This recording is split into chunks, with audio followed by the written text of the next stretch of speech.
Welcome back to Decadorks. We're the 12-sided guys. We have Scott portraying Ornan. At your service. Sabrina portraying Sylvie. Oh, hello. Jordan portraying Maugrim. You're most welcome. Matt portraying Guy. That is my name. Don't wear it out. And me, Paul, who's gotten super posh and primped for more escapades in the Grand Towers Hotel. Should you require more 12-sided guys' dubious antics, or should you require a detailed map of the places our characters find themselves? Mayhaps a stroll over to patreon.com/12sided guys might tickle your fancy. Indubitably. And of course, who wouldn't love to be as stylish as me in my haute couture t-shirt, purchased from the shop at the swanky website 12sidedguys.com? Everyone, that's who. I asked who wouldn't, so no one, that's it. Everyone wanting to look as good as me should dress as I do by purchasing a shirt from the 12-sided guys shop. Nailed it. I need to update the description to say haute couture. Haute couture. Okay, is couture like a brand or something? Like, is that allowed? Can you be It's hot French couture? for culture. Oh, I'm just stupid then. Off. And it's not haute couture, it's haute couture, which is high fashion. Lastly, I thought it was like Gucci, so I'm just stupid.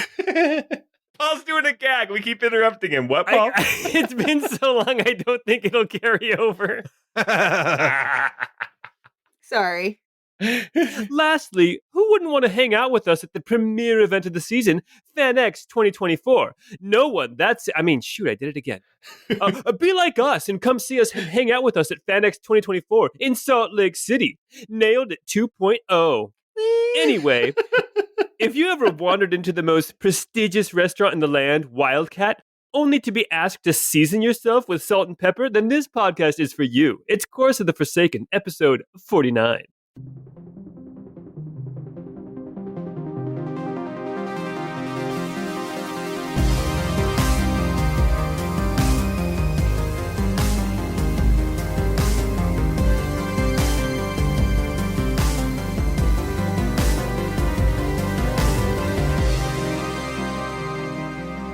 You know, the reward you get for taking off your clothes and dropping your weapons and seasoning yourself is much higher than actually if you refuse to do any of those things.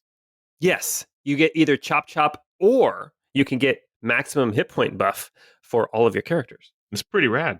Anyone know what game that is? Besides Matt? Matt? Is that Final Fantasy Tactics? No. No. I don't know that one then. Yeah, I'm drawing blanks. Ever since the vasectomy, I'm shooting blanks. Hey, congratulations. Thank you. Yay, vasectomies! It is Breath of Fire 2. Oh, the snack lady. Hey, welcome back to the 12-Sided Guys and our Chorus of the Forsaken podcast. Hey, thank you, Paul. You're welcome. Welcome back to the city of Kladvina. Last time we were together, our heroes got a tour of the city from a quasi-racist dwarf. No, he was straight up racist. Yeah, there's no quasi about it. A quasi... He's a product of his time. Named Einar Deepstone, who showed you around town, showing you all of the different places, all the important structures and buildings. He even got dumped into the canal at one point, and then climbed out and realized he did now not need to drink his own pee, as Maugrim had suggested, because he had drinking everybody else's pee from the canal. After your tour of the canal, Annalise took off to go and do some praying at the Temple of Aona. A.K.A. Lisa. Yes, Lisa. She has a new name. You guys decided to go and stay at the swankiest hotel in the entire city, the Grand Towers Hotel. And we're seeing the map now, Paul, and do not regret that decision. Beautiful. 10 out of 10. Would stay again. 20 gold per night, as I recall. That includes food, but not drinks. You decided to go with a suite, a 4-bedroom suite, and you were given the room 302, so it's on the 3rd floor. After you guys went up to the suite and got yourselves all situated, then a few of you wandered, actually I think all of you wandered back down into the streets there around the Grand Towers Hotel in the Old Ward, which is kind of one of the ritzier places in the city, and you found a curio shop. And I never even told you guys what the name of it was. It's Closton Cubby's Curios. Anyway, the guy's name. Cubby's Curios. His name is Closton Cubby, and that's I all love it. one word. His Closton Cubby. Anyway, Oh, so he's German. I think his last name is Curios. his shop is the Curios shop. Anyway, as you guys were there, you decided to start selling some of your magical items, and when the Great Sword of Elf Slaying was brought out, a very interested Closton Cubby wanted to purchase it. And after some finagling, you did end up selling it, I believe, for 6,500 gold pieces, and Ornan had a new hammer made, the Rub Her Hammer, which will be ready in the morning. You know what's gonna be great is when you retire and you hang the rub her hammer over the mantle in the all the way in. Oh my gosh! I was gonna say she'll be ready by the morning. She'll be ready by the morning. Yes. It will be ready in the morning, and it is a +1 warhammer that also, with every blow, it casts Spare the Dying. I was thinking about that mechanic after we recorded the last episode, and it'd be so hilarious if somebody's about to die or somebody gets knocked to 0 hit points and nobody else is around to heal them, and so the only option is for Ornan to hit him with the hammer, give him 2 failed saving throws, and then stabilize them. You know what? That is something I was going to say. That is a possibility, and the 2 failed saving throws is also accurate as far as the rules. So, Ornan, you do not want to be stabilizing anyone with your hammer if they've already failed a death save. Cool. All right, I can bonk you guys back to life. You can bonk them to stable, is what you can do. Bonk It's them like to a stable. defibrillator hammer. I love it. A good old thump. That's how you get it started again. No, it reminds me, it's like Final Fantasy 2/4 when you wake Yang up from his coma by hitting him with a frying pan. It's what his wife told you to do. Pretty sure that's what the doctors do. Well, here we are back in the Grand Towers Hotel up in Suite 302. It is sometime in the late afternoon, almost dinner time, and you guys are back up in your suite, having just finished up at Closton Cubby's Curios. All right, somebody dump that gold out so we can roll around naked in it. How about I'm going to take my share, go put it on my giant bed here in my room. I'm choosing the one here on the bottom right. This is my room. Okay. Yeah, so the way that this is suite is set up is that as you enter in, there is a central lounge area. It's even had a little step down lounge in the center, like the 70s. There's a fireplace on the east wall and on the west wall, and then there are 4 bedrooms on 2 on the left, or 2 on the east side, 2 on the west side, and then at the north end is a door that leads out onto a balcony that overlooks the city as you are up here on the 3rd floor of the Grand Towers Hotel. There are at least 3 more floors above you, just a heads up. This is a large, swanky hotel, and the other issue is that here on the 3rd floor, you think there's only maybe 4 suites total on this whole floor. So this place is quite large. Each of the bedrooms is 20 feet by 25 feet. The central lounge is 30 feet by 30 feet. There's a richly decorated hallway out to the south that leads back to the staircases going up and down. You have seen a few of the servants moving around. They're all dressed very nicely in fantasy-style tuxedos. I still stand by my comment. They look like pilgrims. They look like They do. pilgrims crossed with bull wranglers. It's like a stole with a tied-on bow. And anyway, black Again, I jackets, see what you're long going for. tails. Thank you. Black jackets with long tails, like a tuxedo jacket, but not buttoned together. It's kind of held together with 3 chains, golden chains that go across the chest. In fact, you see there is one who has been moving around in the hall and has been kind of making sure that you guys have everything that you need, including towels and fresh water, that kind of thing. There's no bath here in your room, but each of the rooms does have their own private privy with their own wash basin and counter. It's just a very nice place. So yeah, here you guys go. You guys can pick out your rooms. The fireplaces, the 2 bedrooms that are more on the south side, each have fireplaces connected to the lounge. So there's a fireplace in the bedroom as well. But the 2 rooms that are further north, that are by the balcony, have more windows and get more light. Oh, Sylvia's grabbing that fireplace. Okay. I mean, it is fantasy fall, so it is getting cold at night. And you guys are very far And north. I'm really small. I don't have a lot of stuff on my bones to keep me warm. That's right. Poor circulation. And also, I need the fireplace. How else am I going to impress all the people I bring back to my room every night? Oh, you have some suitors, do you? I mean, with the view from the windows? No, well, I don't think... Matt's not smooth enough to come up with something. Insert something cool. Oh, as if they would need any other view but this, and he'll just motion to his torso. Oh, God. Sylvie's going to go in her room and get into some comfy clothes. Oh, she's going to get into the room and do something else. Sorry, terrible joke. Oh, no. Roll around on the bed with all the gold coins. There you go. I might do that. All right, so you guys, it looks like there are 2 more bedrooms. Mogram and Ornate, were you guys going to share? Was that the plan, or was Annalise going to share with Sylvie? Yes, I believe think so. we were going to. Annalise can share with me if she wants. I'm down with that, but... Ooh, we can paint our toenails.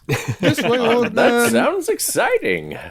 Margrim goes tearing off into the room in the northwest corner, or northeast Ornan corner. follows him into the northeast corner room. Wait, did I hear you say you were painting your toenails?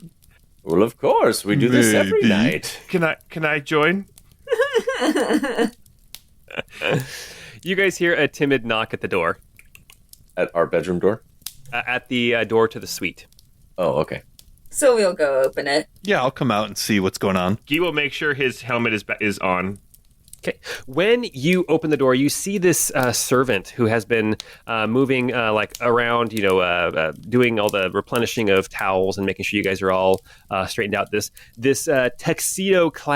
fantasy tuxedo-clad man. He's got short hair. He's got kind of a graying mustache, but otherwise he's clean shaven. Does he sound like Tim Curry? Please tell me he sounds like Tim Curry. I can't do a Tim Curry accent, so he doesn't sound like Tim Curry. Like, welcome here and stay at the inn. He sounds kind That of was like actually so Wait. good. Is Yeah. this gonna turn into Home Alone 2, Lost in New York? I was just about to say, Oh, guests no, of celebrity ding dang dong stay at the... Are the Von Nick family, are they staying here in Kladvina right now? No. Anyway, he says, I would like to formally welcome you all to the Grand Towers Hotel, and I'd like to inform you also that dinner is being served downstairs if you are hungry, or we can bring your food up here to the bedroom, whichever you prefer. Just please Did let you me say know. bring yum food up? Bring yon food up. Oh, okay. I heard yum food, and that sounds delicious. I'll have some yum food. He points to a little pull string that's right next to the door, and he says, "If you require anything, please just pull this cord, and I'll be along very, very shortly." Wonderful. Thank you very much. And he holds out a hand. I think I have some chewing gum, perhaps, here in my satchel for you. Sylvie's going to give him the slow slap with the fist bump again. Okay, he is about to go out and smooch with Skip. Guy will roll his eyes and give him a gold piece. Thank you very much. And then he steps away. Do you guys want to know his name? Yes. Obviously. Sir, what was your name? Rob Schneider. You can just call me Mr. Vadir. Oh, jeez. Is your first First name Bell? The deer? Mr. Just Belvedere. Mr. Vadir.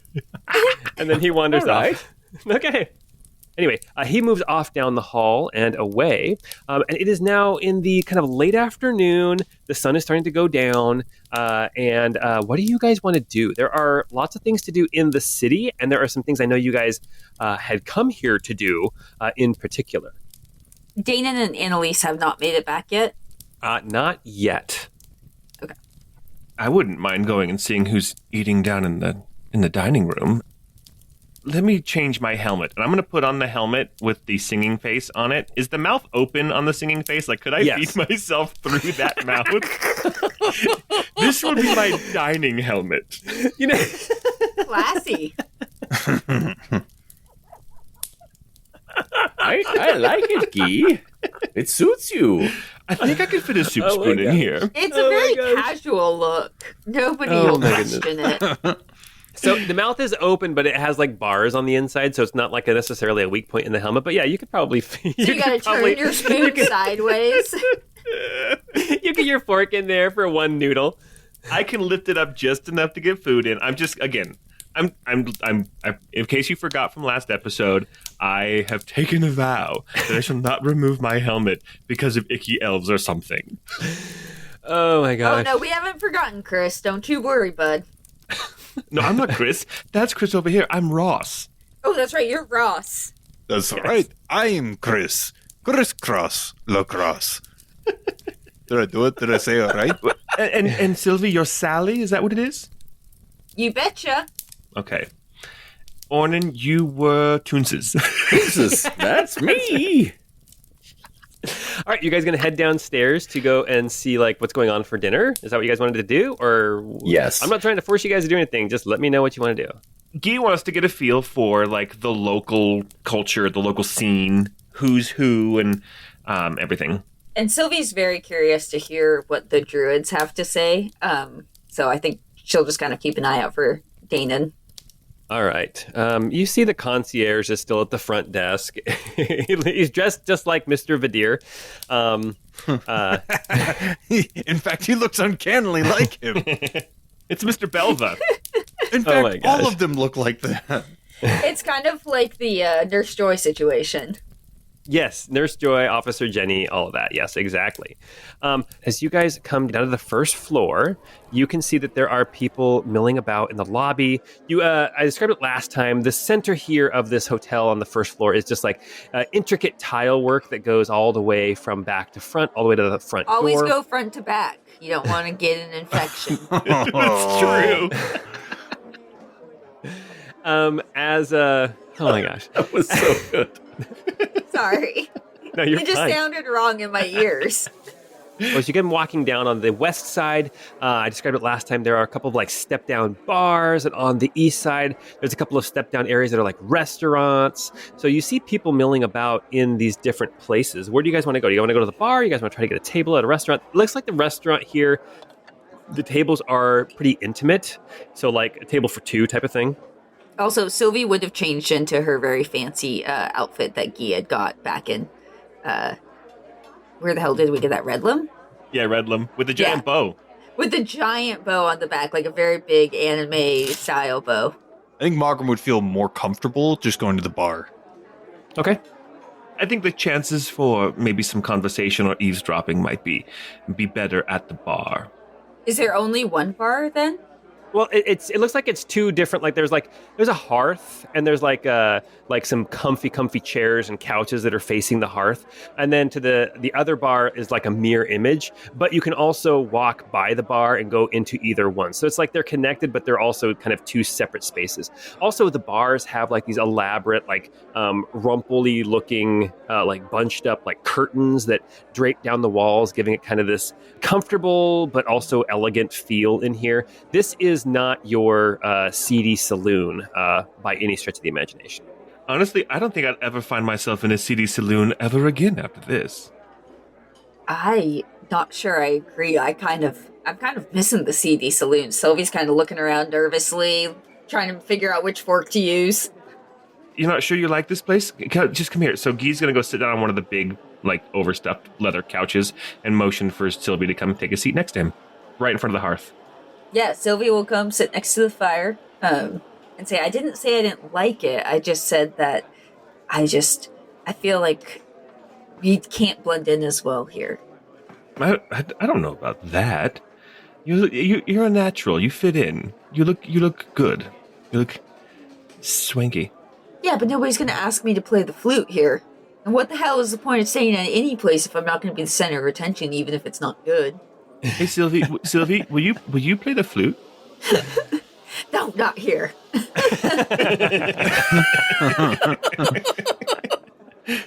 You see that there are people milling about here in the bar. A couple of people have taken up some seats in these comfy chairs facing the hearth. You see there's like a gold dragonborn who's sitting here, just kind of lazily sitting there smoking a pipe. gazing at the fire. You can see there's a couple of people sitting at one of these little tables, having a couple drinks. It looks like they also have food here as well, so you can get your food here if you want. But it has a little bit more of a bar feel as opposed to an actual restaurant. Waitress, I would like the fried mozzarella sticks, please. Some chicky nuggies. Of course, we can get you fried mozzarella sticks. Would you care for some escargot as well? What else would I put with my fried mozzarella sticks but escargot? And I'll have a white and or red. I would. Actually, mix the white and red together. I want a rosé. That's right.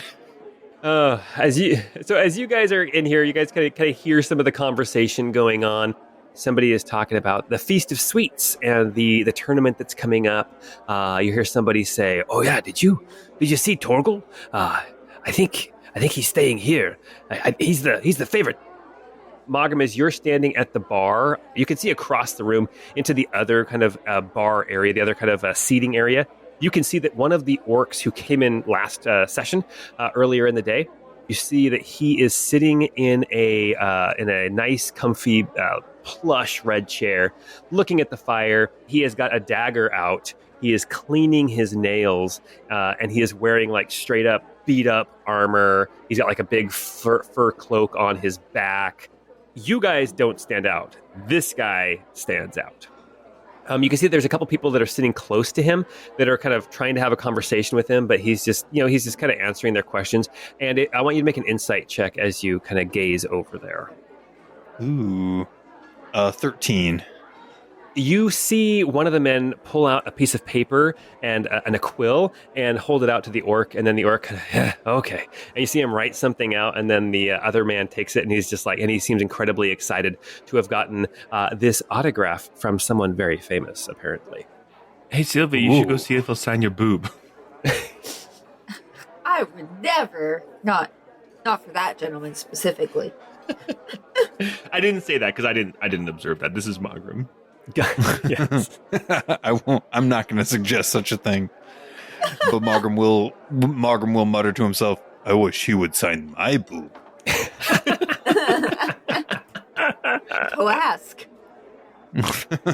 As you guys are down here, just kind of getting some drinks and eating some food, you do see Prela Annalise comes walking by, glances into the bar as she is walking towards the concierge and sees you, and then comes over and joins you guys in the bar. She's like, "Oh, hello. Did you get rooms?" We have a suite, Lisa. Oh. You can share some lodgings with Sylvie tonight. Oh. Sorry, not Sylvie. I mean Sally. Sally. But also, I think the boys decided to bunk together, so no worries. You'll have your own suite, Lisa. We're going to paint our toes. That's right. And I need someone to help braid my beard and mustache. Who better for that than Magram? Makes sense. Any news? Anything exciting happening while I was gone? Actually, there's lots of exciting things happening. I was just, and I'll say this loud enough for people to hear, and that's we just got into town. We hear all this news about a dockside devourer, and I'm looking over about 10 feet away. There is this dragonborn token here sitting on one of the chairs. And I'll just look over at him and I'll say, "Have you heard anything about this dockside devourer? What's going on with that?" He goes, yes, it's been the talk of the town for the last few weeks. You're new in town, I take it. People have been disappearing, and some of them have been showing back up. Let's just say less than they were before. Body parts missing, and something's chewing on them. Hence the word devour. Terrible stuff. And none of these survivors have a description of the beast? No, you'll excuse me. They're not survivors. They don't survive the attack. Oh, that makes much more sense. Yes. Frankly, it's getting harder to identify some of these victims because it seems that, I don't mean to be too crass, but it seems that one of the favorite things for the Devourer must be the faces of its victims. That is so badass. I've heard cheek meat is very soft and tender. You're thinking of the other cheeks, Sally. I've heard. He looks at you. Yes, do take care should you be wandering around dockside at night. Apparently it hasn't been safe for the last few weeks, and, I mean, what would you be doing in dockside at night? You're staying here at the Grand Towers. Yes, I would definitely not be collecting samples of urine and poop from the water there. That's gross and weird. Margrim just is staring unblinkingly at this guy right after saying that. Okay, so yeah, that's all he has to say about the Devourer. You can tell that it kind of turns him off to talk about it. Annalise kind of looks at you guys and she says, Are we thinking about going after the Dockside Devourer? Do you think that might have something to do with why we're here? I think, that's why I brought it up. It is a thing that we can definitely look into. I mean, there are other things that we can be checking out for sure. I mean, if there are missing body parts, and we know, and this is in a hushed whisper, and we know that the subject of our search seems to like to make new bodies for things. It would only make sense that he would need to harvest them. And the faces? You say as the server comes and brings you your mozzarella sticks with a side of caviar. I ordered the escargot. Oh, pardon. And she takes your caviar away. Away with you, caviar. This isn't even caviar. This is roe. I wanted. What the heck is this white sturgeon crap? All of a sudden, you guys are like the most hoity-toity of parties that I've ever We're just DM'd the for. worst. Yeah, and actually, if you notice that Guy has started laughing without opening his teeth. Actually, you can't tell because he's wearing a helmet, but yeah. No, but the mouth is exposed. Not really. It's just kind of an open. The way that it's designed, it's just kind of an opening, pit. but it's more like a sculpture. Anyway. Honestly, I'm imagining the helmet from the Tiger of Gaul from the first Gladiator movie. Yeah. I'm not like sure that. why, but I keep picturing the mouth of Sauron from. Oh, gross! Yeah, could you imagine watching that guy eat mozzarella sticks? Oh my gosh! With escargot on it. Jeez. Anyway, okay. Well, yeah. So, Annalise is like, what's our next step? I suppose at some point we probably will need to go and scour the dockside area if we're going to investigate that part of town. We could also go to the constabulary and see if there is any information or news. What about between the Willow and the Anvil or whatever? Don't we want to check out that area? That is one of the things I am interested in. I mean, not that the dockside killer doesn't sound interesting, but... Yeah, I'd want to talk with the constables first to see if there was a reward for the Dockside Devourer. Not that I want to go hunting. Honestly, yes, our mission here is to find Bubbles. And if he's here, if he has a foothold, if the letter we found on the unnatural lady back in... Cassandra. Beargrad, yes, Cassandra the Unnatural. If that letter is really from Bubbles, there's some kind of a organization or cabal that operates here, so there may be evidence of that we can find as well, just to better inform ourselves. So maybe there's a way to, maybe asking questions about the necropurge might elicit some information. Yes, I think let's be careful, because there is a strong Krahanest presence here, and likely that means that the members of the Raven Society, which are going to be more involved in the transmission and accumulation of information, will be replete throughout the city. And I don't necessarily want to attract the attention of the Krahanest if we can avoid it. So when we go to, would one say, reconnoiter information about the necropurge, let us be careful. Right. Discretion is my middle name. Hey, Dragonborn guy. How about this necropurge, huh? Necropurge. Oh, the necropurge. Yes. He puts his pipe down again. What you smoking, by the way? The finest weed of the South Farthing. Hell yeah, brother. Some dank nugs. Yes. Toot toot. That looks like some real sticky icky. Getting loud in here. What do you want to know about the necropurge? Apparently, some of these followers of Aeona, I guess they're not quite the same. The ones in the black with the masks, they've been seen in town, and they've been doing, I don't know, things out in the villages. I don't know. Kind of purgy things, you know? They're kind of a little bit purgy. Yeah, a little bit. Killing, murdering. I heard that there was a village that was burned. I don't know if that was by them or by whatever they're trying to purge. I don't know. I think they're trying to purge necro. Like the dead? Oh, jeez. I feel like an idiot. That's what that means. I just saw the headline, so thank you for clearing that up for me. Well, are you all new in town? Have you been here before? It's been a while. Okay, well, Kladvina is a beautiful city, but be careful. I have no idea what this guy's accent was. But be careful.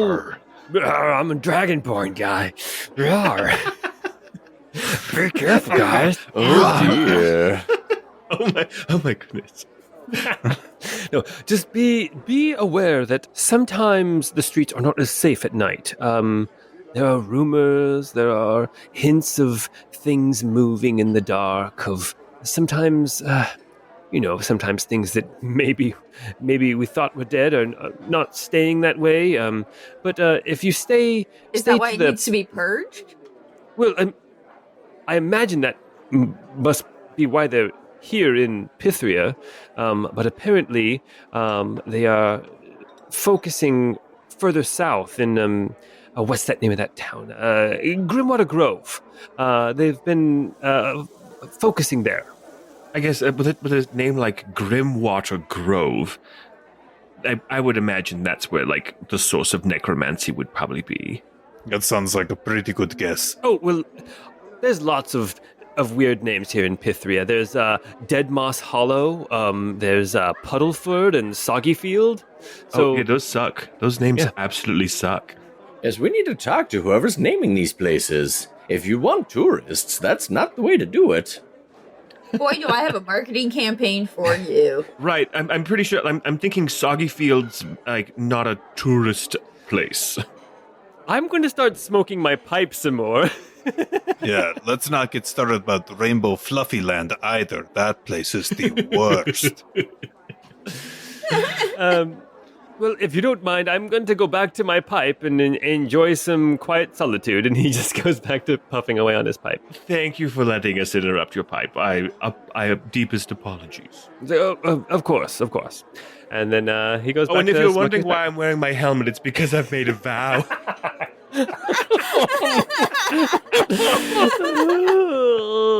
Something dead elves.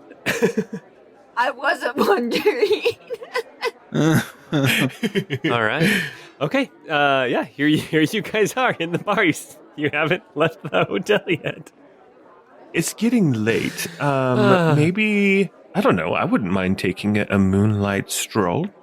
Yeah. I think we maybe give it a shot. To where do we want to stroll this evening? Well, if we recall, strolling is the slowest way to get around. That is also true, yeah. We can strut on occasion.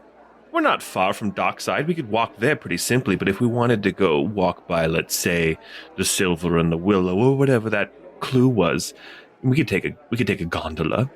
You would know that to take a gondola, you guys could be there in probably 10 minutes. To walk there, you guys would have to cross 1, 2, 3, 4, 5, 6, 7, I think 7 or 8 different bridges just to get there. Toward the Willow place or toward Dockside? Yes.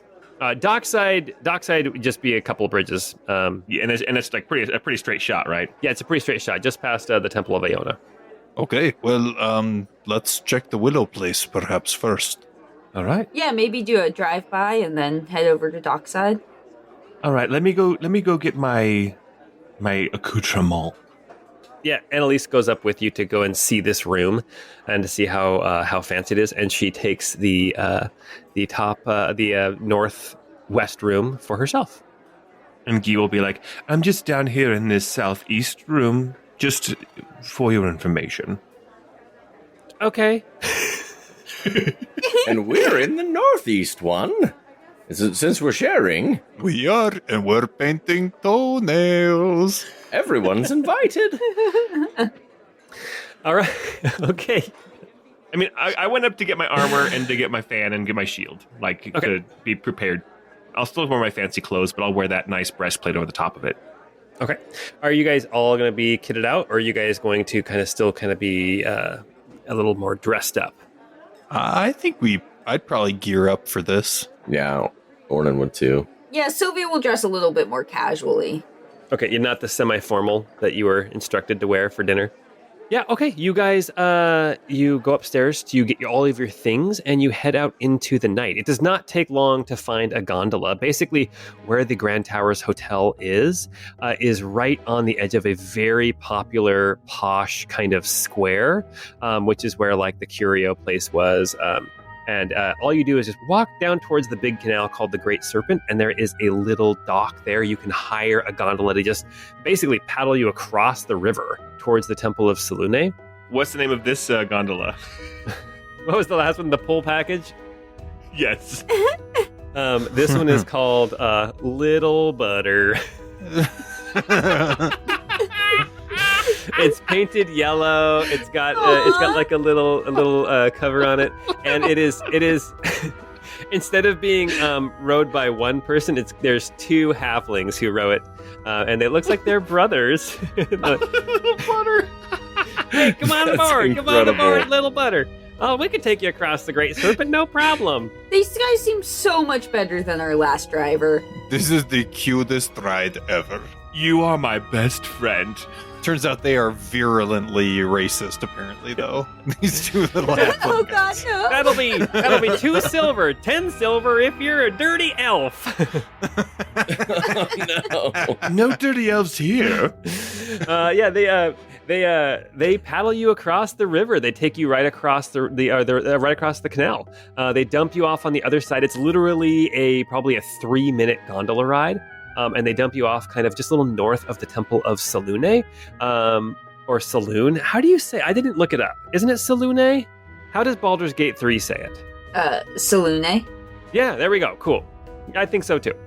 And you would know from your trip through the canals earlier in the day, this island that you're on, the Temple of Selene is kind of on its own little island, surrounded by this island that you're on, that the Weathered Willows Inn and the blacksmith, that both of which Ornan saw in his vision, that it is just a little bit further west of where you guys are.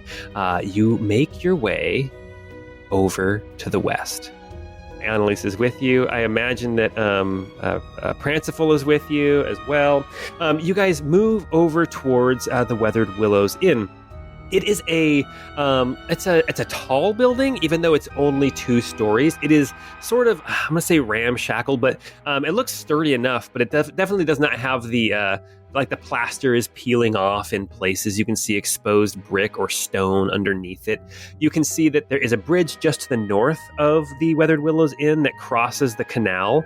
And you can see that the outhouses are here on the north side of the inn. They are not actually in the building. You actually have to come outside to drop a deuce. Hold on, guys. Gotta make a pit stop. You do see a couple of the city guards that are walking around. They are dressed, wearing, ceremonial is the wrong word, but it is kind of a little bit gaudy armor. They have green gambesons, and then over the top of that they wear these they're supposed to be gold because the colors of Pithri and Barony are green and gold. They're supposed to be gold, but they look kind of cheap. probably because they're mass-produced. But you can see that there are two of these guards who are patrolling. They have spears and shields, typical guard fare. They are patrolling on the streets, moving about. And as you guys are kind of moving towards the Weathered Willows Inn, you can also see that there is a gondola behind in the canal, and you can see that it is manned by two other guards. And these guards look a little bit different. They are not wearing heavy armor. They're wearing just like jackets. They have like these interesting berets on. They're wearing all green. Wee, boom, boom. Guys, watch out for these guys. They're green berets. Yes, they are green berets. Her uniform is awesome. Yeah, they're pretty slick. So they have these gold pauldrons on, but they're a lot less armored. They're bearing weapons as well. And what you have gathered just in your short time here in Kladvina is that there are basically two different forces of guards here. There are the kind of the peon ones that just patrol on foot, and then there's kind of the more elite ones who patrol the canals and waterways. They wear less armor, but they seem like better trained. They have more of a militaristic approach, whereas the guards are much more, as you would expect, kind of just like beat cops to be. Paul, FYI, when you said the word peon, I heard Mogram pee a little bit. I was just wondering what they're peeing on. I thought Margaret might want to know. I hardly know her. Margram had started to raise his hand and then looked around and then lowered it again. Gotcha. By the time you guys get here, the sun has pretty much gone down. It is pretty dark. There are some of these street lights, like lanterns that are on posts, a couple of them flanking the bridge. There's a couple of them in front of the inn. And then the rest of the street further south is actually shadowed. It is in darkness because there's no light. Ornan, you would remember from your vision that here where you're standing by the north side of the inn, if you keep going south, you will walk past that shack, that little shed that you watched Bubbles go into in your vision weeks ago. And then further south from that, there is a blacksmith. You don't hear any ringing of tools or anything like that, so the blacksmith must be done for the day with their work. Maybe we should spread out a little bit, everyone. We don't want to be too suspicious. So Guy will actually move a little bit away from everybody else, almost like he's taking Francival on a walk. We all walked in together, and then all of a sudden we all start spreading out. Like Sylvie starts. Yeah, he's just gonna say start whistling. All right, scatter. We would have done this before we got right here, because the map isn't big enough for us to be back 200 yards. Well, Annalise goes and she kind of walks out onto the bridge and starts looking out over the canal. Which, by the way, right here is totally pea yellow. It's like the Olympics. The canal does not look like anything you would want to swim in. The canal is not any shade of blue you've ever seen. Well, I'll say, because it's a shade of greenish yellow. Yeah, it's a shade of blue, but you have to mix a lot of yellow in. and they do. As you guys approach the inn, you can see that there are basically two entrances into the inn. There's one on the west side, which you access via like gondolas or rowboats, and then there is one on the east side, which you can, which is where the street is. As you approach kind of the front of the inn, you can see looks like there's some kind of like a shed on the like kind of attached to the building, just kind of some rundown shed. But then right in front of the front doors, you see there is this mosaic tile work in front of the door that looks like a willow tree had been picked out in mosaic. It looks old. It looks like it's been there for a very long time, probably as long as the building, or at least parts of the building. So you gather that the Weathered Willows Inn has probably been here for quite some time. Maybe in its earlier days, it was a bit more fancy too. Yeah, maybe. You can hear coming like as you approach the inn, you hear the murmur of chatter, you hear laughter, you can even hear the strumming of like a lute and a voice. You can't make out the words, but you can hear some kind of a singing in the Misty Mountains. Not the Misty Mountain song, no. But when you guys see this token of who's playing their music, I think you guys will like him. If you guys go inside, you guys do whatever you want. I mean, how can we not go inside? Wait, before we go inside, are we going to pretend like we're not a group, or are we going to go in together? Because I thought we were scattered. Just be nonchalant. Pretend like we don't know each other, but everybody go towards the door. Guy will head in with Francival. Yeah, as you walk in, you can see that the bar is much more your speed, at least as far as bars you guys have been in recently. You can see that there are tables spread around a wide open room. On the south side, there is a bar. You can see that there is a little step stool, and there is a halfling woman who is dressed in, like she's got like a green top on. She's got like a dirty apron down around her waist. She looks sweet and kind as you watch her like reach over and smack somebody's head, and everyone laughs, you know, kind of a little more of a boisterous place. You can see her telling jokes and everyone laughs. You can see that there are some people sitting at the bar. You see that there are some people sitting at some of these tables. You can see who the musician is. It is a dragonborn man. He's got black scales. He's got a bass guitar. It's a lute. It's wooden. Love it. He is playing a lute that has kind of the shape of an electric guitar. Anyway, and he is singing some song. As you guys approach now, you can hear that the song is quite bawdy. It is quite scandalous. Not the kind of thing that you would hear at the other place. He's singing Medium Pace by Adam Sandler. Yes, he is, basically. And you can see that at the north end, it looks like there are rooms here at the Weathered Willows Inn, but they are upstairs. And there is the staircase on the north side. You can see that it goes up some stairs. Then there's like this balcony, and standing on the balcony, a man and a woman are standing there. Two sex workers. They are just kind of lounging and looking out. When people like kind of look up at them, they kind of flirt down at them. But then the stairs continue around and go up further to the second floor, which is probably where the rooms are, the bedrooms. Everyone is inside except for Ornan. Ornan, what are you doing? You know, Ornan's actually going to be watching the streets. I was going to walk in, but I kind of want to see that shack and just kind of keep my eye and just like look around and see if I notice anybody coming or going. It is weird. I'll say this. You get this very weird feeling because you have been here, even though you've never been here. Like, this place seems so familiar. Just like the dream seems more than a dream, this place seems so familiar that you have been here, and you can imagine, like, all the steps to get to the shack. You even know, like, you, quote-unquote, have walked this path so many times. Walked with you once upon a dream. You even know like where the broken cobbles are. You know this place. Okay. As you head south, Ornan, and kind of start glancing at the shack, you see there's like a bunch of like barrels and crates that have been kind of tipped over and are empty. Stop right where you're at. You're at the kind of the corner of the inn, kind of looking down at the shack. You can see the shack and you can see the blacksmith beyond. I want you to make a perception check. Okay. And I wouldn't go much further than that. I wouldn't want to leave my companions. But I just kind of more interested in what's around the place, but not... Ornan's super distracted. I got a 2 for my perception check. The body song is just kind of making him giggle. And he pulls out a notepad. He starts writing down some of the lyrics. He said boobs. Oh, I forgot. Better write that down real quick. Don't want to forget.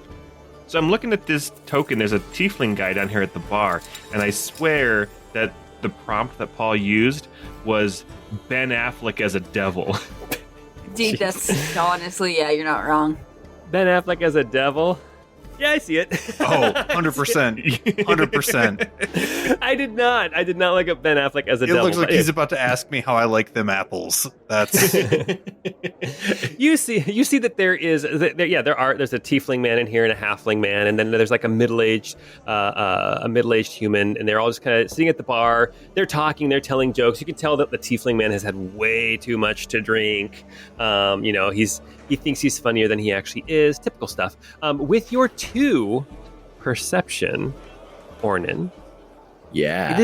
It is dark out here. It is very dark. You have dark vision, and with your helmet on, you can see for days. So simply for that, I will let you make your perception with advantage. Oh, wow. Okay. I'm still going to probably roll low, but we'll see. I got another 2. Okay. Oh my God, what is wrong It's with that us? song. It's just so funny. This is what I'll say. As you were looking at the shack, it does seem abandoned. It seems unused. You can see that the door, even from where you're standing, the door has a big, thick lock on it, but the door itself looks very, very old. Make an insight check, Ornan. Let's see if I can keep this low streak going. I got an 8. Oh man. Yeah, that's what you can remember from the dream about this shack. Okay. Cool. So everyone else is in the bar. Yeah. So what do you guys want to do? The musician is up there singing.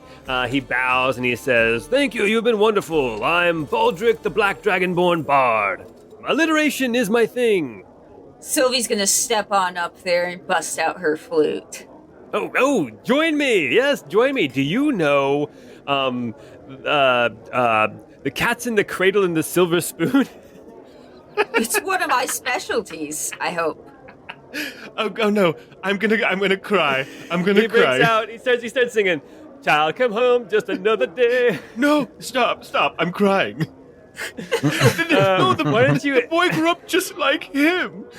Why don't you go ahead and make a performance check? There is a cat wandering around the bar as well. It kind of rubs up against Magram's feet and moves back around. Gets scritches from anyone who will give him scritches. Sylvie got an 18 for her performance. Brava!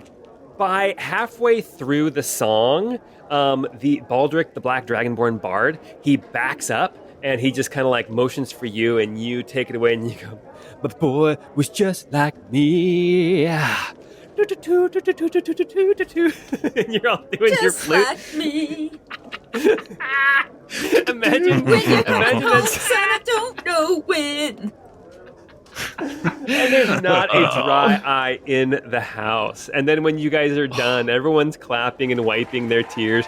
The tiefling man, he's like, "Yeah, it's true. I am just like my dad. I am." And he sits back down, and then like they're like comforting him, and they're at the bar. So what do you guys want to do? Ornan is standing outside watching this shed. Annalise was on the bridge. She comes wandering in after probably about 10 minutes. I think seeing that Ornan isn't in there yet, I might peek my head out and kind of see where he's at. Gotcha. You can see, with your vision, you can see that he is standing right on the edge of the lamplight. He's gazing south, but from where you are standing and with the amount of light out here, it's so dark, you can't make out anything more.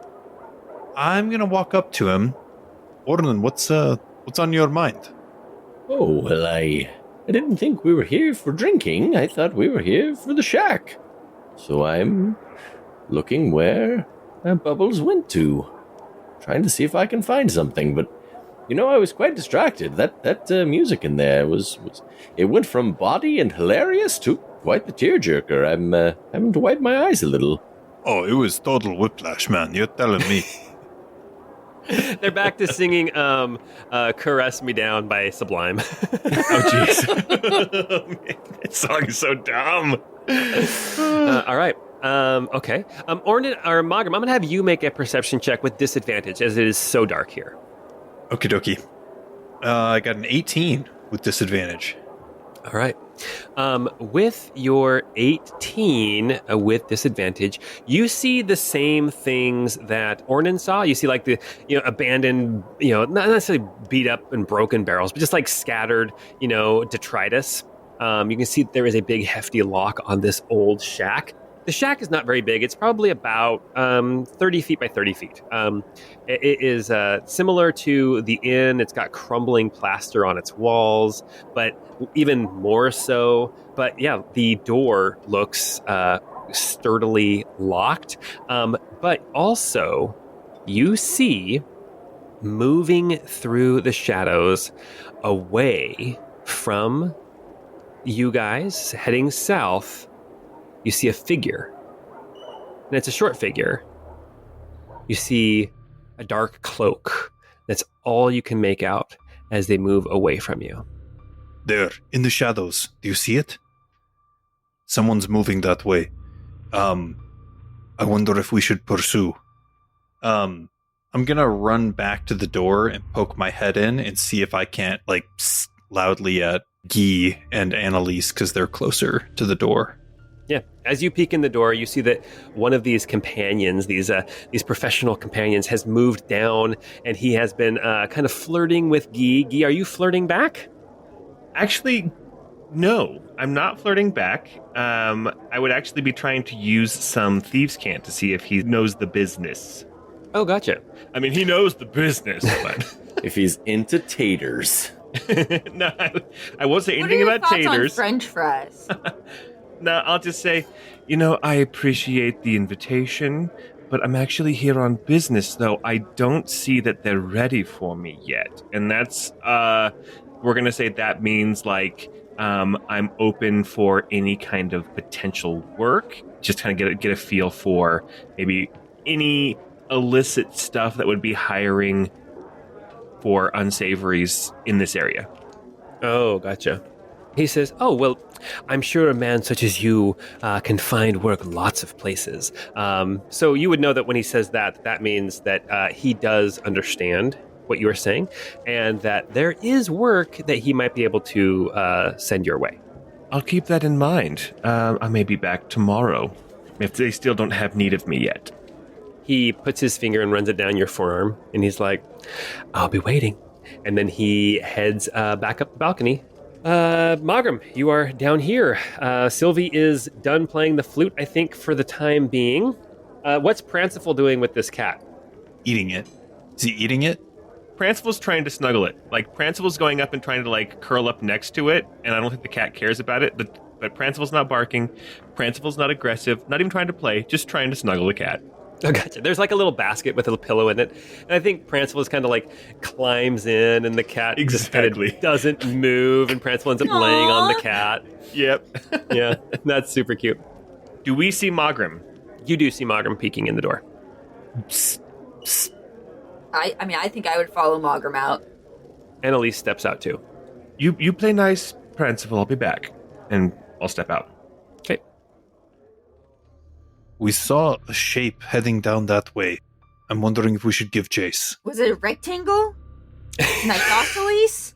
It might have been. It was a little bit dark. Could have been some sort of other polygon. You guys are so funny. It was short. Oh, short. Yes. Oh, you know who else is short? It was a little thing. Let's go. All right, heading south, trying to kind of catch up with Ornan. Okay. Yeah, as you guys start following this figure that you saw, Annalise is going to follow as well. I need you guys to make investigation checks. You can make one check and have one of them you do with advantage, or you guys can each make a check yourself. Let's all do it ourselves, because I think both Sylvie and Magram have good investigation, right? Yeah, I have +7. Yeah, that works. So we got 22. You got a 13? Ornan got a 15. Nice. Markham got a 19.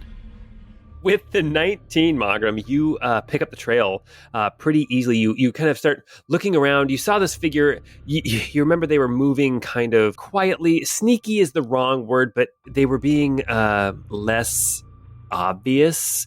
And so you start glancing down some of these alleyways between some of these buildings. And you manage to spot right away this figure that is moving away from you. Dark cloak, short, probably, 3 feet tall, maybe. Sylvie, with your 22, as you are watching this figure, you see at one point they turn and you see a Kenku man. Black. Dude, that guy looks rad. He looks grumpy. That looks I so love cool. it. That's amazing. Black beak, black robe with a hood pulled up, glancing around, not necessarily checking. You don't get the impression checking to see if they're being followed or anything, but definitely looking around to make sure that they're not being seen. All right, so we will silently kind of gesture towards where he is and continue on. This figure continues to move away from the shed and away from the inn, down and around the Temple of Selune. You start to follow further east as this figure begins moving east. You see that they pass by this large building. It has these flags and pennants on it, bearing like a black ram on a field of purple. No check necessary, especially Guy. Guy, you know that this is a group called the Ram's Head, and it is a mercenary group of Siren mercenaries, so people from Siren barony. Okay, everybody. Hey, we need to be careful. The Ram's Head means business. The Siren. You know, Guy, just growing up in Siren barony, that oftentimes if there is a small disagreement or like a battle of some kind, somebody needs some muscle, that the Ram's Head are considered the premier mercenaries in Via Severia. And they go all over. So they have this little, looks like they have like a chapter house or something here in Kladvina. Siren mercenaries are known to be the best, the elite. It's a big deal where I'm from, military prowess. And so the soldiers of fortune that come from Siren barony tend to be no nonsense, tend to be highly skilled and well paid. So you would know that the Siren military, and I said purple, I meant pink. They wear black and pink, so it's like a pink gambeson, black armor over the top, black plumes in their helmets, that kind of thing. The Siren mercenaries, they reverse those colors. So you've got a black helmet, you've got this black armor that has a pink sort of lacquer over it. Oftentimes it's all beat up from battle, so they have this kind of worn look to their gear, but very, very fearsome. That's a really cool picture. Yeah, honestly, it looks like they have decorated their armor with skin. From a distance, yeah, I mean, it'd be intentional. That was not what I was thinking. I thought it was a very cute, coquette look. Jesus Christ, you guys. Dude, have you seen the armor on this guy? He looks coquettish. He does. Yeah, they're pretty badass. They have pink pauldrons and stuff, but it just the colors are a little bit reversed. Still, they bear the black and pink of the Siren barony, but they have switched up a little bit. A lot of them were soldiers in Siren barony who have continued on trying to make more money as mercenaries. But again, they have a reputation. This figure, this Kenku, moves past that chapter house and starts moving across bridges and onto these small, slender islands where there might only be 2 or 3 houses across before you go onto another island. All the way out. How far are you going to follow this figure? All the way. I mean, yeah. Oh, yeah. Yeah, you continue to follow this figure. I'm going to need stealth checks. Oh, this is bad. You can just do a group check and have one person do it with advantage. Oof, I have a +2. Are you the most sneaky? I have +5. Okay. I'll help you, Sylvie, since you're actually the one who's leading the way anyway. That's a 15. Okay. As you are approaching the very last tip of this island, as it kind of curves around, you're walking kind of along the Great Serpent. You're approaching another large building. This is one that you guys recognize as well. It has less of a fortified look to it, although it still looks defensible. There are large buildings that are surrounded by a wall. You know that some of them would probably be warehouses of some kind. There are flags that mark this as the Prosperous Path Guild Hall. This is a guild of merchants. So this would be a specific guild or brotherhood of merchants. There are other locations in other major cities, but this figure is approaching that guild house and then stops and turns around and looks in your direction. I tried my best to be sneaky, guys, but it's hard to be sneaky when you're this hot. I was going to say. Yeah, honestly, Guy, that was aimed at you. It's your fault. Because I'm so hot that it's even hotter for me to be sneaky than you? Yeah, exactly. Honestly, that seems like a good scapegoat for me. All right, blame it on me. I think you would sneak better if you would just stop moaning all the time while you're sneaking around. Ooh, yeah.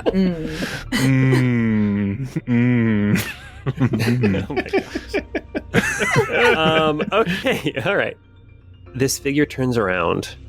You get the impression that they've recognized that they are being followed.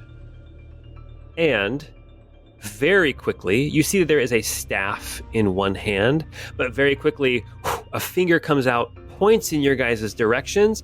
As soon as the finger comes out, an emerald-colored spectral arm comes up from Guy's side with this wheel-lock pistol and aims down and fires right at him. And that is my counter shot. Okay. It's a counter spell. Okay, roll it. Oh, I gotta roll it. Dang it. You definitely have to roll it. All right, that's only a 9. I definitely fail and wasted one of my 2 spell slots. Does your spell make a noise? Does it? It's quiet. There's no verbal component to it. It's all somatic. All right. I need everyone to roll initiative.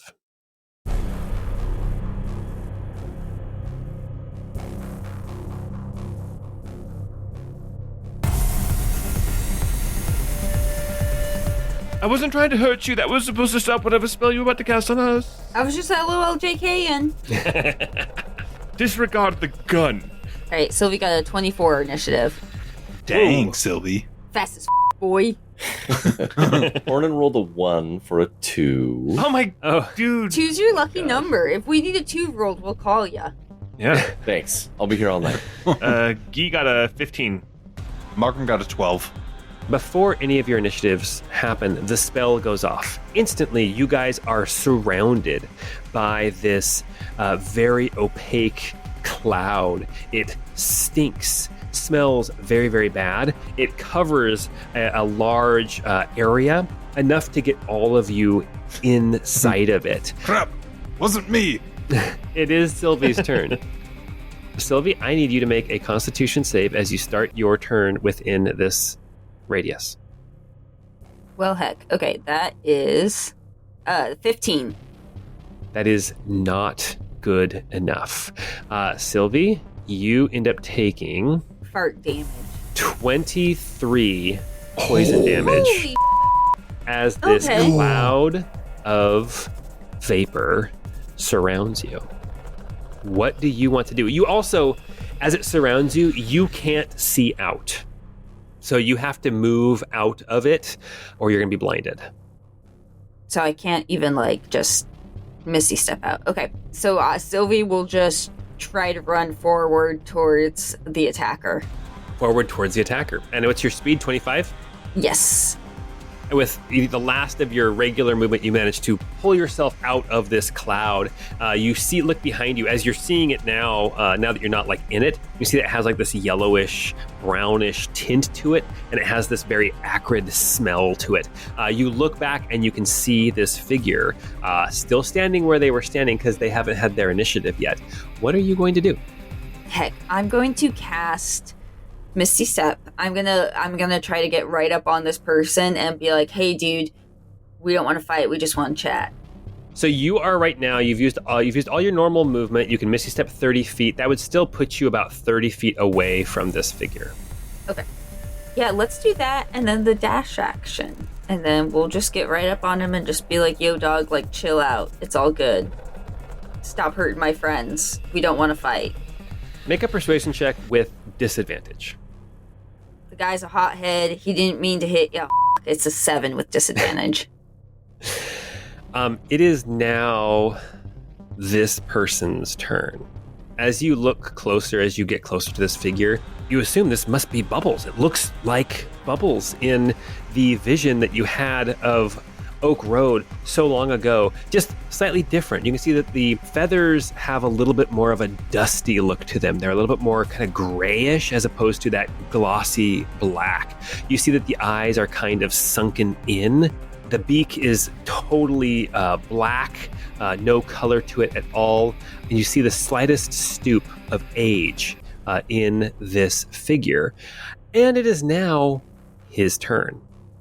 first, he's going to use a legendary action. Bubbles, you don't gotta do this, man.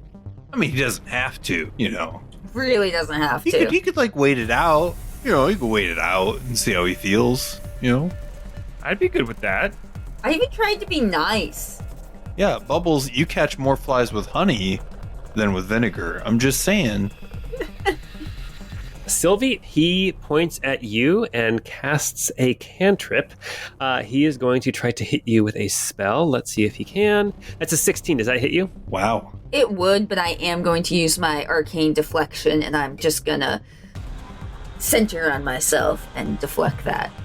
How does that work?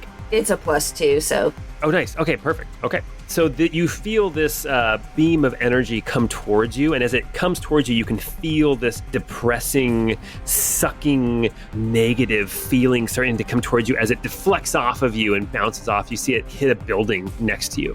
That is this person's legendary action. Now it is their turn.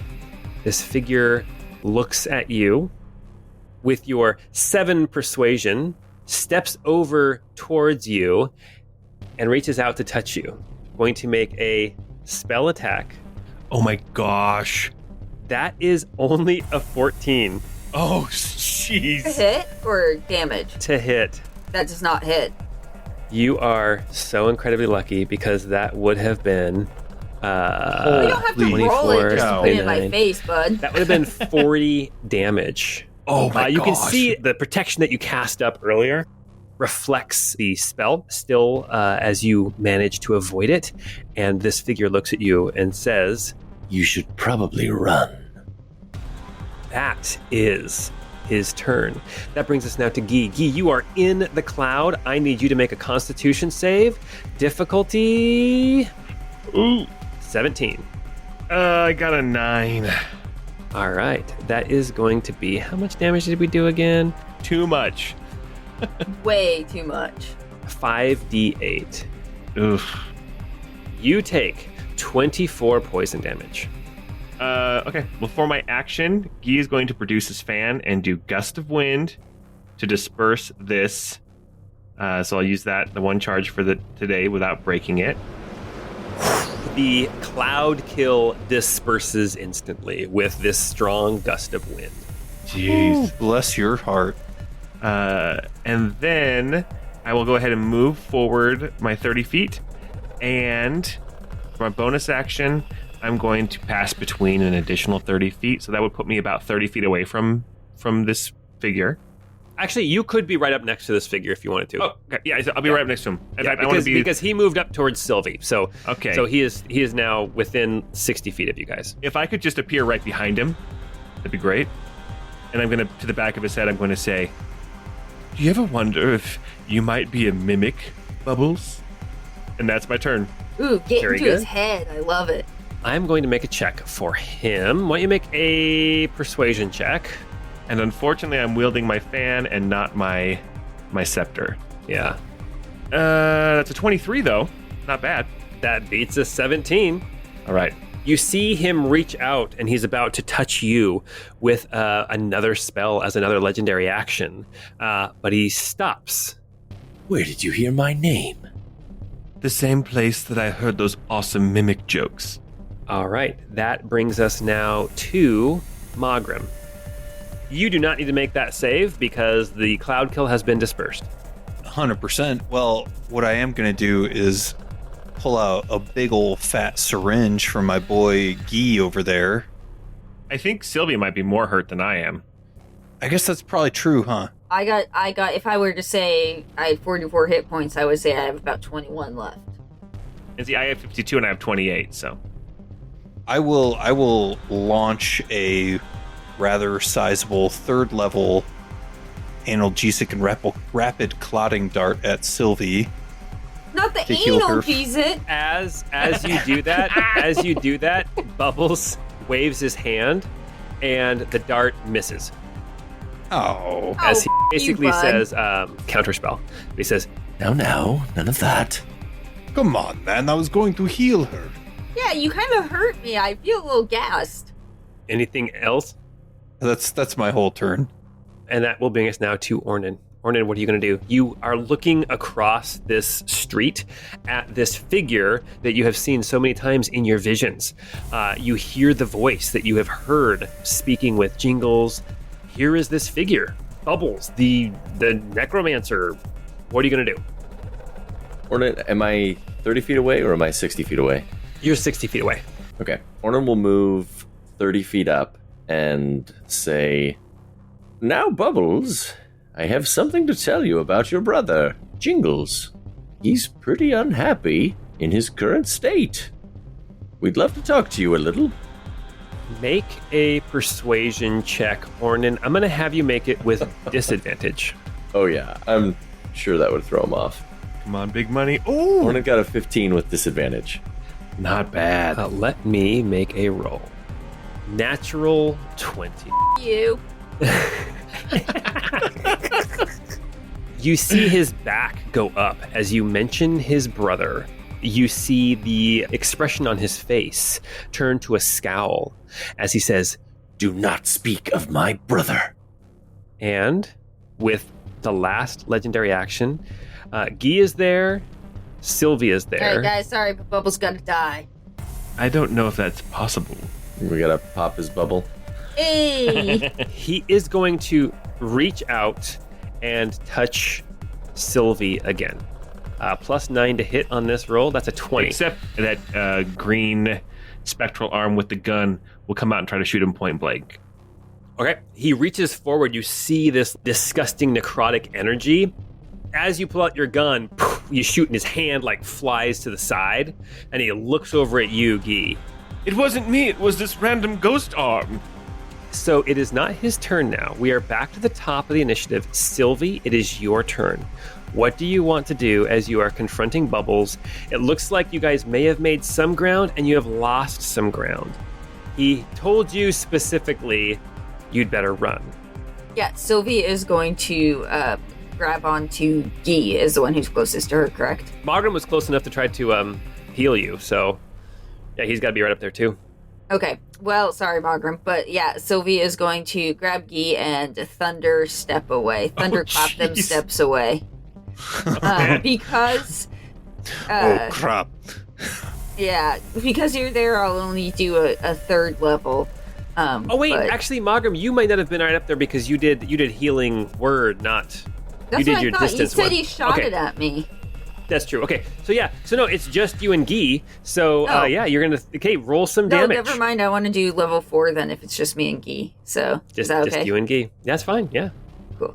All right, so that was 34 damage. Much better. Let's make a Constitution save. That is going to be 14 on the die. 21. Oh, jeez.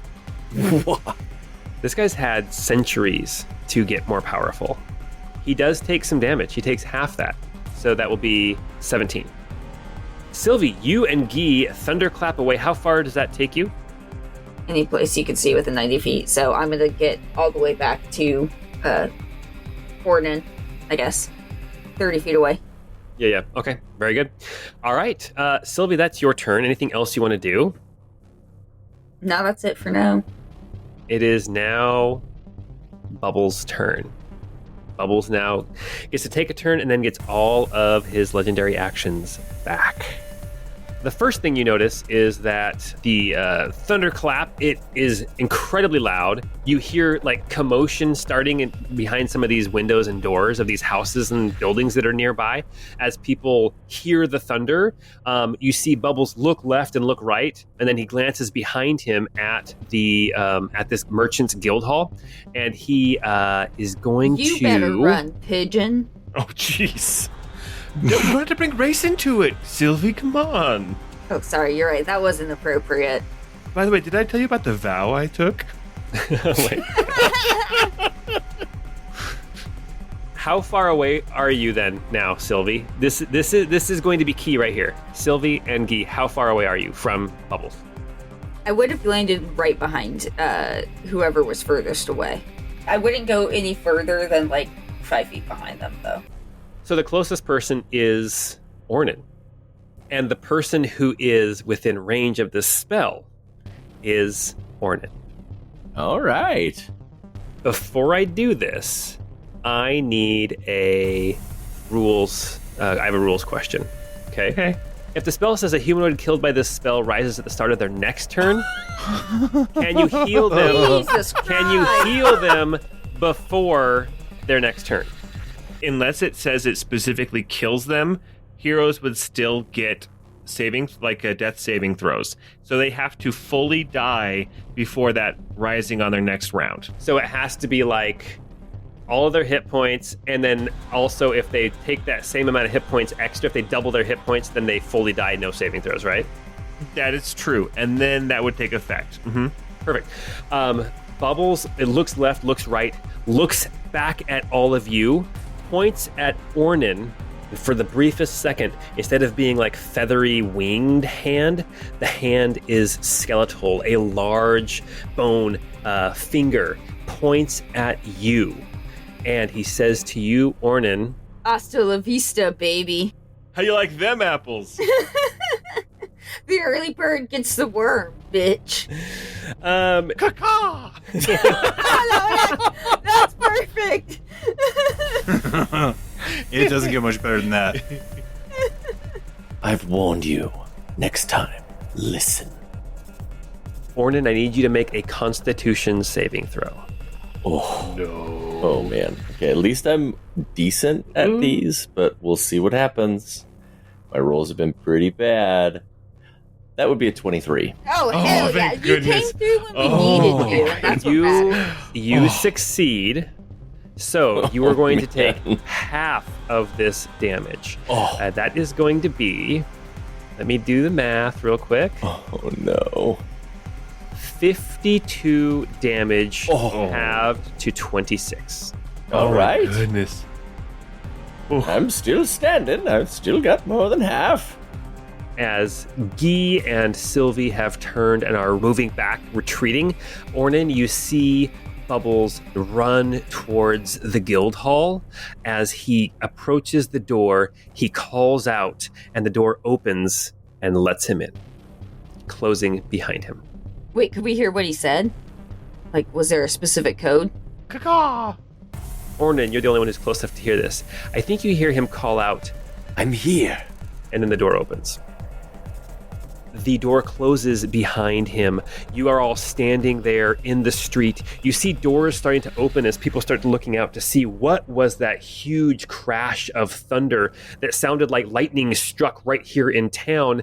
People look confused. This is a part of town where it looks like there's a lot of shops, like not rich ones like across the canal in the old ward. This is smaller shops, maybe some warehouses, people living above their shops, looking out. They're wearing their night shirts and their caps, and they had just settled down for a long winter's nap.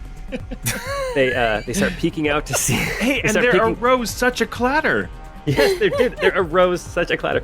They start peeking out to see what was going on as you guys watch Bubbles disappear into the Prosperous Path Guild Hall. And that is where we're going to stop for tonight. Hey, Annalise, why didn't you do anything in that fight? I forgot she was there. So did we. She was paralyzed with fear. Instantly, Annalise comes over and starts healing Guy and Sylvie. She's going to cast 2 spells before we end for the night. Oh, nice. Thank you. I appreciate that. That seems fair. Let her use her spell points for that, her spell slots. Guy gets 14 and Sylvie gets 17. I sure could use one of those suppositories. All right, you guys. Well, hey, thank you. Your toes. As you guys ventured into Bridgetown, this part of the city, saw Bubbles' shack and then chased him through, or followed him through the city and had a confrontation with him. And he wouldn't even listen to reason. Yeah, we were being so nice. We didn't do anything aggressive until the thunderstep. And it was justified completely. So here's what happened. You guys were following him. He did spot you guys that you were following him. And I'm pretty sure that Scott has said this many times. Bubbles, not necessarily a good guy. Anyway, If you like what we're doing, go check out our Patreon. You can support us there. You can get images of the map of Kladvina. You can see the Grand Towers Hotel, including the suite, and why they were so excited to get their rooms and pick out their rooms. And it helps us out a bit as we are putting out all this content for you guys. You also get to listen to Your Neighbor's Potatoes, which is our after show. Don't forget, we are going to be at FanX. We don't have a table, but we will be hanging out there, having a good time. We'll try to get together as well one of those nights, and we will keep you posted when and where that is going to happen. And until we get together next time, we hope you have a great time.